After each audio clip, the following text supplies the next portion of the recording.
It's got a sweet screaming naturally aspirated JDM engine that revs all the way up to 9,000 RPM. It broke records when it was released, pumping out the most horsepower per liter of any production car ever, until Ferrari finally bested it 10 years later. This thing puts cars like the BMW M Roadster and the Porsche Boxster S on notice, and it absolutely blew the Miata out of the water. It's been drifting, racing, autocrossing, and turning heads since Y2K, baby, and it embodies the legacy of Soichiro Honda himself. Oh, and did I mention it might just be the most fun car you can have?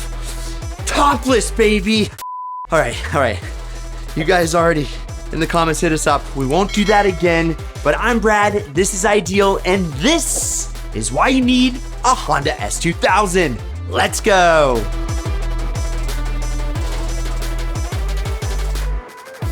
The Honda S2000 was created to be the ultimate celebration of all things Honda. It was released in 1999 to commemorate Honda's 50th year in business. Happy birthday, dear you. And what better way to celebrate than create a car that carries on the legacy of the first automobiles Soichiro Honda himself ever created, the S-Series Roadster. These compact roadsters of yesteryear were little more than a motorcycle engine hooked up to 4 wheels and some seats. But Soichiro worked his magic to get them to scream up to 9,500 RPM and be an absolute hoot to drive, while still being economical as hell. Which, by the way, can we just take a second and appreciate that those cars didn't use any pressurized oiling system? What? The S2000 honors their legacy thanks to the F20C engine that screams to 9,000 RPMs and rips 247 ponies to the rear wheels with only 2 liters of displacement. The heart and soul of this car is an absolute engineering masterpiece, and it's hooked up to a 6-speed manual that's more precise than a heart surgeon. Now, the power is put down thanks to a Torsen limited slip diff, and the chassis comes race car rigid right from the factory. Couple all that with double wishbone sport suspension, a front midship design, and 50-50 weight distribution, and you've got a Roadster just raring to rip up the twisties. The Miata might be the most popular Japanese roadster of all time, but the S2000, it's the best. Disagree all you want, MR2 guys, that's a great car, but I am Team Honda. Just check out the interior cockpit. I mean, it really is a cockpit. The driver is 100% the focus, with a race car push start, digital tachometer that looks ripped right out of Blade Runner. I mean, every button, switch, and air vent is integrated to keep everything in perfect reach of the drivers so that you can make adjustments to anything while taking 25-mile-per-hour corners at more insane speeds. Sorry, passenger. This car is all about the drive. And that sound, I mean, I really can't say enough about that sound. Well, rather than talk about it, how about we just listen?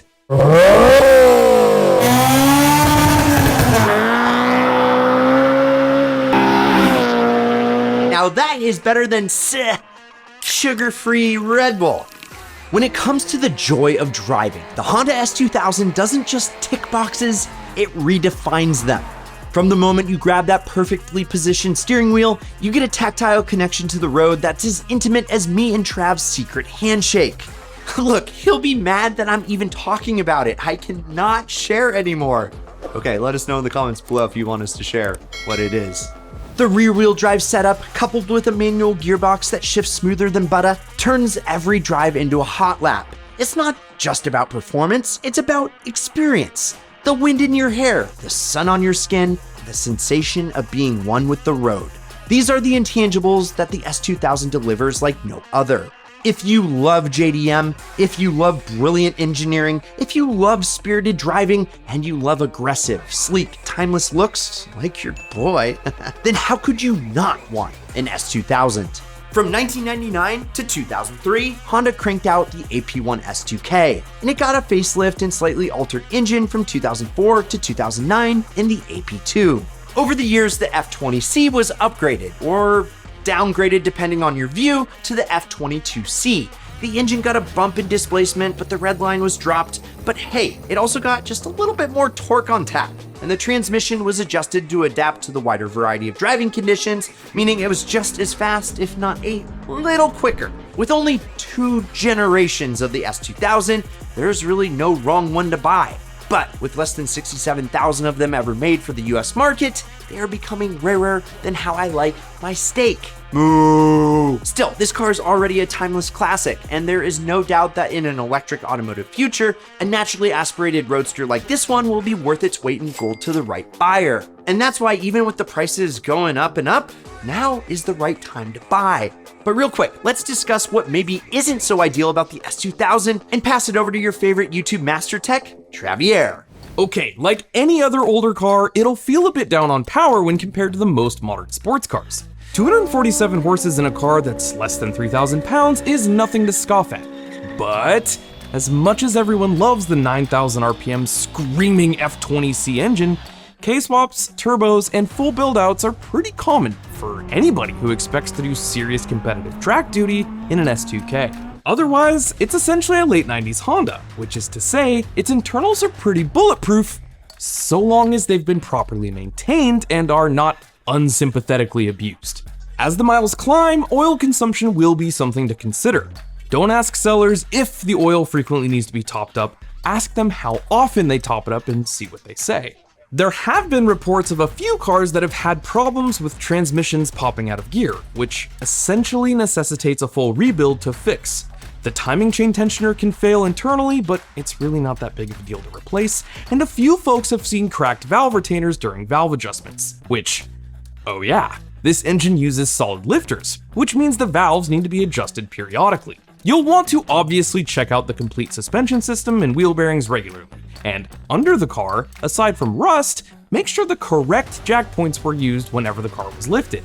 It'll be obvious if it wasn't. All that said, there are very few things to stop you from getting an S2000 of your own, other than the purchase price.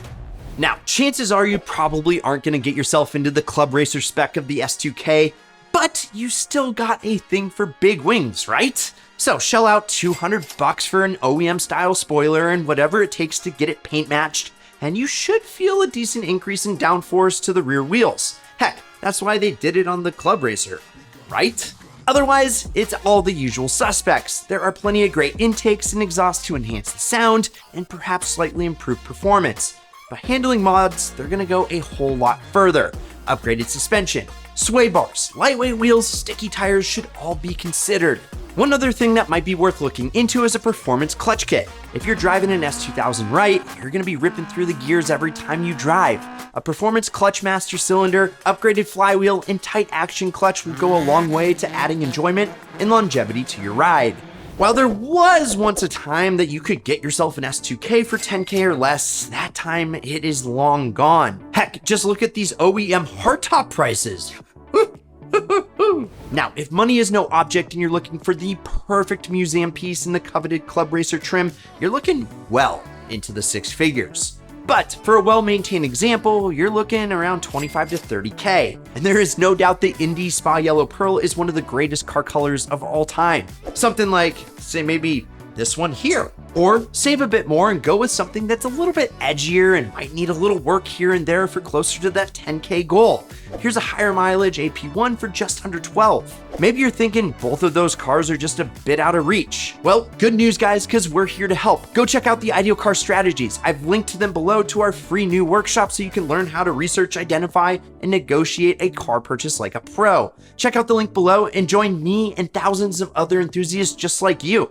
So, do you love the S2000 as much as we do? Well, let us know in the comments below. What color do you think is best? Like I said, Indy Yellow is a favorite, but I know there's a lot of people out there that can't get enough of Grand Prix White.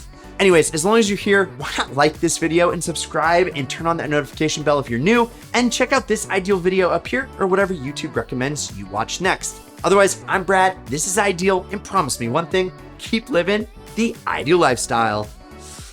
I have to do it.